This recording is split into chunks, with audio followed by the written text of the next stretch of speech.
नमो बुद्धाय. जय भीम. मित्रांनो, महामानव म्हटलं की एकच व्यक्तिमत्व डोळ्यासमोर उभं राहतं. भारतरत्न बोधिसत्व डॉक्टर बाबासाहेब आंबेडकर. बाबासाहेब आंबेडकरांनी आधुनिक भारताच्या जडणघडणासाठी आधुनिक भारताचे शिल्पकार म्हणून काही कामं केले, त्याची एक छोटी यादी मी आपल्यासमोर सादर करू इच्छितो.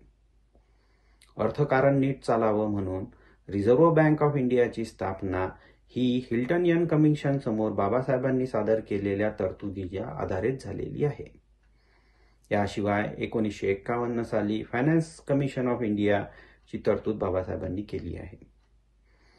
देशामध्ये ऊर्जा निर्मिती, जल निर्मिती आणि या गोष्टी राबवण्यासाठी हिराकुंड, दामोदर व्हॅली यासारखे प्रकल्प आणि नॅशनल पॉवर ग्रीडची स्थापना हेही बाबासाहेबांचीच तरतूद. याशिवाय शेतकऱ्यांना ओला दुष्काळ आणि सुका दुष्काळ, कोरडा दुष्काळ याच्यातून मुक्तता मिळावी म्हणून नदी जोड प्रकल्प आणि देशाची जलनीती असावी अशी योजना मांडणारेही बाबासाहेबच. आता विद्यार्थ्यांसाठी आपण पाहूयात. त्यांनी जेव्हा मजूर मंत्री आणि शिक्षण मंत्री होते तेव्हा शिष्यवृत्तीची योजना बाबासाहेबांनी चालू केली होती. कामगारांसाठी बाबासाहेबांनी दिवसाचे कामाचे तास 8 आणि आठवड्यातून एका दिवसाच्या सुट्टीचे व्यवस्थापन केलेले आहे. याशिवाय प्रॉव्हिडंट फंड, पेन्शन बिल ह्या योजनाही बाबासाहेबांचीच देण आहे. याशिवाय आपण जर पाहायला गेलो तर एम्प्लॉयमेंट एक्सचेंजची स्थापना करून बाबासाहेबांनी या देशात मजुरांना किंवा बेरोजगारांना काम मिळावं म्हणून तरतूद केलेली आहे. आणि याच्याशिवाय सगळ्यात महत्वाची जी गोष्ट बाबासाहेबांनी करून ठेवलेली आहे ती म्हणजे आर्टिकल 32 नुसार या देशाचं राजकीय लोकशाही व्यवस्थित चालावी म्हणून इंडिपेंडंट इलेक्शन कमिशन ही संकल्पना बाबासाहेबांनी आर्टिकल 32 नुसार राबवलेली आहे. लोकसंख्येचं नियोजन व्हावं म्हणून कुटुंब नियोजनाची सूचना ही बाबासाहेबांचीच आहे. या सर्व गोष्टीतून आपल्या एक लक्षात येतं मित्रांनो की आधुनिक भारताचा जडणघडण ही बाबासाहेबांच्या विचारातून कितीतरी वेगवेगळ्या प्रकारे आपल्या समोर आलेली आहे. 6 डिसेंबर बाबासाहेबांचा महाप्रयाण दिन. त्यानिमित्त मी सर्व भारतीयांना या महामानवाला आठवण करून विनम्र अभिवादन करतो. नमो बुद्धाय. जय भीम. युगानुयुग लागतात एक महापुरुष होण्यासाठी. असेच एक महापुरुष 21व्या शतकात झाले. त्यांचे नाव डॉक्टर बाबासाहेब आंबेडकर. यांची आज आपण पुण्यतिथी साजरी करत आहोत. 67 वर्ष झालेत बाबासाहेबांना या जगाचा निरोप घेऊन. बाबासाहेबांना अपेक्षित असा भारत स्वातंत्र्याच्या 75 वर्षात निर्माण होऊ शकले नाही ही एक खंतच. अलीकडे भारत देशात विषमतेचे पीक समाजात पेरले जात आहे. त्याला संवैधानिक मार्गाने प्रतिसाद देणे तेवढीच काळाची गरज पण आहे. ज्या अथक परिश्रमाने बाबासाहेबांनी भारतीय संविधानाची निर्मिती करून स्त्रियांना बरोबरीचे हक्क दिले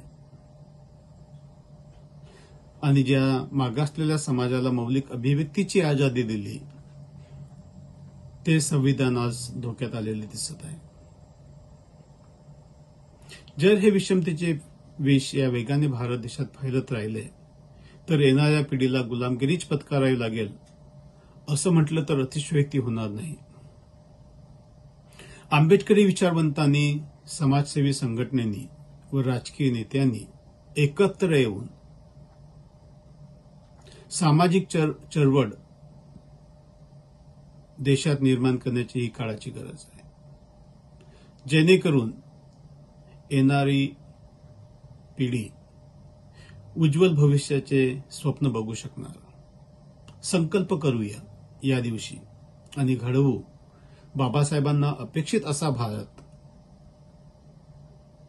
बाबासाहेबांच्या 67व्या महापरिनिर्वाण दिनानिमित्त शतशत नमन. जय भीम. नमो बुद्धाय. मैं स्मिता हूँ, मैं यूएस में रहती हूँ और मैं यहाँ की organisation Ambedkar association of North America की प्रेसिडेंट भी हूँ. Ambedkar association of North America का मेन मिशन है बाबा साहेब के कारवां को आगे बढ़ाना। हम बाबा साहेब के मूल मंत्र एजुकेट, एजिटेट एंड ऑर्गेनाइज को बहुत सीरियसली लेते हैं और इसी वजह से हम इंडिया के जरूरतमंद स्टूडेंट्स की मदद करते हैं, उन्हें गाइड करते हैं और उन्हें फाइनेंशियली सपोर्ट भी करते हैं। हम कोविड के दौरान 55 प्लस इंडियन एनजीओज के साथ कोलैबोरेट किया और हमने कम्युनिटी किचन्स चलाए ताकि जरूरतमंद लोगों को जिन्हें खाना नहीं मिल रहा था उन्हें खाना मिले। इतना ही नहीं, हमने नागलोक और समता सैनिक दल की मदद से चैरिटेबल कोविड केयर सेंटर भी खड़ा किया ताकि पैसे के अभाव के कारण बहुजन लोगों की कोविड के थ्रू बलि न चढ़े। हमने 5 साल तक विमेन एम्पावरमेंट वर्कशॉप्स भी चलाए हैं। हम इतने सारे एक्टिविटीज बहुत सारे जो बहुजन लोग यूएस में बसे हैं उनकी मदद से करते हैं, पर बार बार हमें एक ही ख्याल आता है कि बाबा साहेब ने उस समय ये सारी चीजें अकेले कैसे किए, और उन्होंने ये सारी एक्टिविटीज ही नहीं की, उन्होंने इतना नॉलेज गेन किया, इतनी पढ़ाई की, इतने बुक्स लिखे और हम सबकी करोड़ों लोगों की लाइव्स उन्होंने बदल दी। ये किसी आम आदमी का काम नहीं है, ये तो बस एक महामानव बाबा साहेब ही कर सकते थे। आज दिसंबर 6 को मैं उनका अभिवादन करना चाहती हूँ, पर मुझे ऐसा लगता है कि उनके लिए बेस्ट श्रद्धांजलि या अभिवादन सिर्फ एक ही हो सकता है, वो है कि हम उन्होंने जो कारवां पीछे छोड़ा है और उन्होंने वो जिस तरीके से निस्वार्थ भाव से पे बैक टू सोसाइटी करते थे उसी तरीके से हम भी करें। जय भीम। जय भीम साथियों, मेरा नाम संदीप लोई और मैं अमेरिका से आपके साथ यहाँ जुड़ रहा हूँ। आज महामानव विश्व रत्न बाबा साहेब डॉक्टर बी.आर. अम्बेडकर को विश्व भर में उनके महापरिनिर्वाण दिवस पे श्रद्धांजलि दी जा रही है और महामानव उनको कहना बिल्कुल सही है, क्योंकि उन्होंने इस जीवन में कुछ ऐसे काम किए, ऐसे काम कर गए समाज के लिए, इस देश के लिए, जो कि आम इंसान एक जीवन में नहीं कर सकता। आज देशों विदेशों में बाबा साहब के अनुयायी उनको श्रद्धांजलि दे रहे हैं और मैं समझता हूं कि बाबा साहब अम्बेडकर के लिए सच्ची श्रद्धांजलि उनको याद रखना तो है ही, लेकिन उसके साथ साथ उनको पढ़ना और उनको समझना है। उन्होंने हमको एक मार्ग दिखाया, वो मार्ग पे हमको चलना है और उस पे चलने के लिए एजुकेट, एजिटेट, ऑर्गेनाइज वो होना बहुत जरूरी है। मैं देख रहा हूं आजकल खासकर जो हमारा यूथ है, जितना बाबा साहब को पढ़ना चाहिए और समझना चाहिए वो उतना नहीं कर पा रहे हैं। तो ये हमारा फर्ज बनता है कि बाबा साहब की सच्ची श्रद्धांजलि वो ही होगी जिसमें बाबा साहब को पढ़ेंगे और समझेंगे और उनके मार्ग पे, बताए हुए मार्ग पे हम चलेंगे।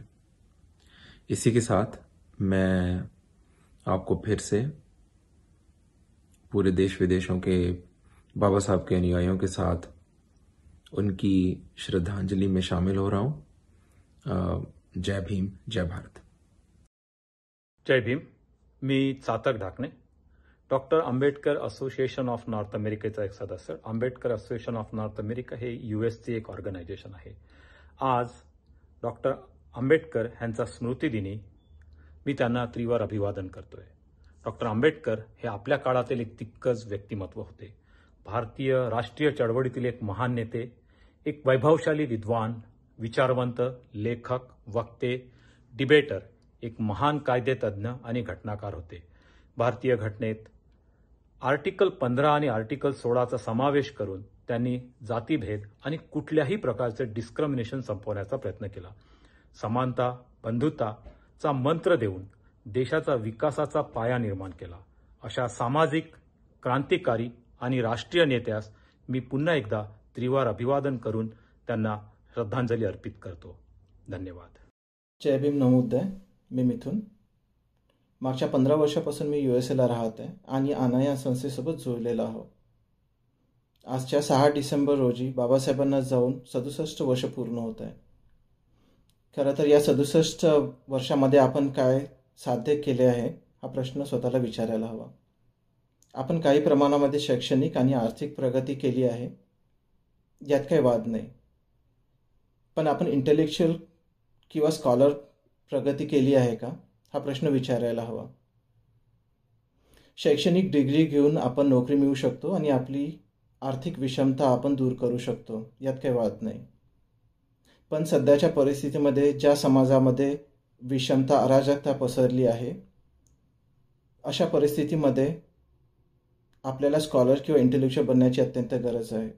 आणि ते बनण्यासाठी आपल्याला शैक्षणिक डिग्रीसोबतच बाबासाहेब किंवा इतर महापुरुषांचे साहित्य लर्न करण्याची गरज आहे किंवा ते वाचण्याची गरज आहे. कुठल्याही समाजामध्ये किंवा फॅमिलीमध्ये डिफरन्सेस तर राहतातच, पण त्या सर्व डिफरन्सेसला बाजूला सारून कॉमन गोल किंवा कॉमन ऑब्जेक्टिव्ह या सर्व कॉमन ध्येयासाठी आपल्याला सर्वांना एकत्र येण्याची अत्यंत गरज आहे. खरं तर अशा प्रसंगी आपल्याला बाबासाहेबांना डोक्यावर न घेता डोक्यात घेण्याची अत्यंत गरज आहे. ज्या दिवशी आपण आपले डिफरन्सेस फॅमिलीमधले असो किंवा समाजामधले असो ते दूर सारून आपण एकत्र येऊ आणि आपण कुठल्याही पर्सन सेंट्रिक ऑर्गनायझेशनसाठी काम न करता आपण डेमोक्रॅटिक ऑर्गनायझेशनसाठी एकत्र येऊन काम करू आणि कॉमन ऑब्जेक्टिव्ह साध्य करू. मला वाटतं त्याच दिवशी आपण बाबासाहेबांना खरी श्रद्धांजली अर्पण करू. जय भीम, नमो बुद्धाय.